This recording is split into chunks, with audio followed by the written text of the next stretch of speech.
Have a look at the paddle battle here between these two competitors to get the inside position in the opening stages. Big Tully Wylie, the winner of the trials, not backing down to the current world #1. And the reward, a straight closeout. Well, let's see if it upsets the rhythm of the current world #1 as he leans into that first turn. Slashing away at this one, just waiting for some steeper wall to work with. There it is. Banks into it a couple of times now. And now starts to free that tail up as he moves through to the inside. And eyes off a finish here. And it's a clean hit from Griffin Colapinto. Replay here, Felicity, of Griff's. Yeah, I think got to echo what Vorno was saying, that it looked like he was only in gear 1 or 2 here, but everything was super smooth, super silky. Obviously got the fin throw there at the end, but just a really good, well put together wave. First wave of the heat. Tully's going to get an opportunity to reply, but this one is a closeout, so an easy call to kick off that one. In the early AM hours, as we see Tully. Bang! Nice vert there. Tully's going to be campaigning on the Challenger Series this year after a really strong run through the regional QS. It's a 6.5. Yeah, and Tully just still looking for that reply. But, you know, that scale's been set at a 6.5. The comparisons that were made to that. I think if you were being critical, you'd say the first couple of turns were nothing from Griffin. The numbers came kind of on the work that he did further down the line. That's going to factor into him if he can find a bit of momentum. Griffin now looking for a backup, or maybe even a stronger number to go with the 6.5. Whips it on the first turn, has a lot of speed here. Finally gets the opportunity to commit to a turn and again swings the reverse. Pretty reliable move for him.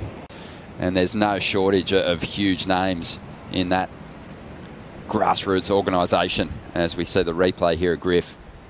Yep, so smooth. A little bit busier here. I think he just has a bit more intent on this wave and sort of pushes out that air reverse on the end section just to add the variety.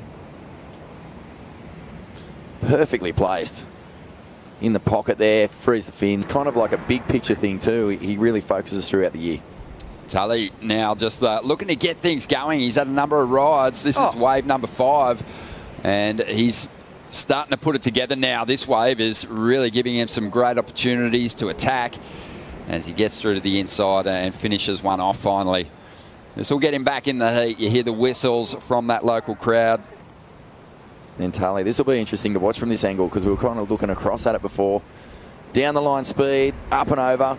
So connects these ones really smoothly. And a nice big backside vert. Cracks it with power on the inside. Gets the combination of finish. And that's the wave he's been waiting for. I think this one, you know, the start here was a little bit slow. He almost had a little bit of a bauble there, but these two turns I was really impressed with. He just had this really beautiful projection as he popped the fins out and he was kind of behind it and just ended up with that technique that he has. He's just able to project out over that. Turn through water, but you missed, the first turn looked totally missed and nothing. Yeah. And then you kind of went through water. Well, I thought it'd be like a low 7. Yeah. I thought it was better than the first one. Yeah, at first I thought it was, and I started criticizing it hard. I was like, maybe it's a 7.2 or 7.3. Yeah. But geez, you put it all on the line. Yeah. I loved it. Just got to overcome all that sort of sad history that he's got with this event. Yeah. He's got to turn that around. But he's certainly capable. He's got the skills as we see Griffin up here. Wave #3, been scoring pretty nicely. Let's see if he now starts to put the foot down with a couple of decent numbers on the board. He looks a bit more aggressive on this one. 16 minutes to go as he whips the reverse again. That's a go-to. Progression there at the end, but this is what I'm talking about. He really waits for this first section, drops down, goes to this carving manoeuvre, and that actually creates this bit of foam for him to actually go up and release the fins on for that second turn. So, yeah, good read on this wave from Griff. I really liked the beginning of that and then knew we needed some variety, so I thought, why not? Let's just chuck the fins here on the last turn. This is crazy. Like, I'm thinking about that paddle battle now. You know, just the adrenaline spike that Tully would have felt, you know, being shoulder to shoulder, really physical battle to try and just get one up over the other competitor. Griffin has responded with a really cool, measured world #1 performance here. And Tully, maybe that adrenaline's just into him because his wave selection's a little bit off. He's had a few falls, and he just needs to sort of regather. Maybe just sit in the moment a little more and just be really careful not to let Griff run away with this. That was great. This is going to be a good score. Going to have a pretty big number to chase down now as he whips up into that first turn. That'll help his cause. Drives up into the pocket again. Still plenty of time on the clock for the local boy as he starts to find his rhythm on this one. Oh, just gets a little bogged down on the end of that ride. Was after an 8.14. You can tell there that he's a little frustrated with himself, but this one just doesn't line up that well. But Tully may be in a better position here. He looks down the line, doesn't see much. He's going to kick out of this one. So scores coming in for Tully on that previous wave. It's a 4.6. Doesn't change the situation for him as Griffin now is on a bigger wave. Beautiful first turn to get started. Little float there. Had a couple of mid-range sixes. Would love to push harder and get himself up into that excellent range now. He had a disappointing finish when he cracked the WSL finals last time. He'd love to get back there and give it a proper dig as we see. Wow, Tully putting it on the line on that first turn. It does kind of put him a little behind for a moment, though. Back in front, starting to really just loosen up here. And that is the wave that he needed.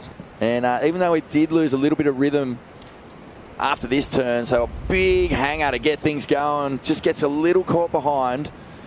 But then he starts really getting to work here off the bottom, jams that. That was a massive turn. And the big unit just cracks it on the inside. Still got a lot of time, but on the outside, Colapinto, so much speed as he just goes full F1 into that big frontside carve and finishes the wave off. And a little appeal there to the panel or his crew at the bottom of the steps here at Winky after finishing that one off. It's the crowd involved, so that's going to be important for Tully too, because he'll be feeling it as Griffin comes down the line and just unleashes. That was pure fury and power on the inside, even throws the tail into the layback, and he doesn't lay down too long. Welcome back to the show. This is the Rip Curl Pro Bells Beach, a beautiful Saturday morning. We're at Winky Pop, and this is live action. The current world #1 ratings leader, Griffin Colapinto, throwing everything at the end section. And he did turn in an 8.17. This wave isn't going to factor in, but Felicity, he gave it everything. Yeah, he did. You could just tell he just wants to go bigger and bigger now. I probably heard that 8.17. He's like, right, let's take it up another notch. This air even bigger than kind of one of the bigger airs we've seen this morning, but he just didn't quite come out in front of that foam enough and, yeah, went down. But I'm liking what I'm seeing from Griff. I feel like he's feeling... He's out there looking for an 8.4, but it's just a really cool mindset that Griffin's tapped into today. He's out there having a look at insiders under priority now, looking to really put it to bed here. Swings the reverse on that first section, whipping that tail. A smaller wave, so he's having to really push it if he wants to get himself a better number than a 6.53. Tommy Whitaker throws his hands together.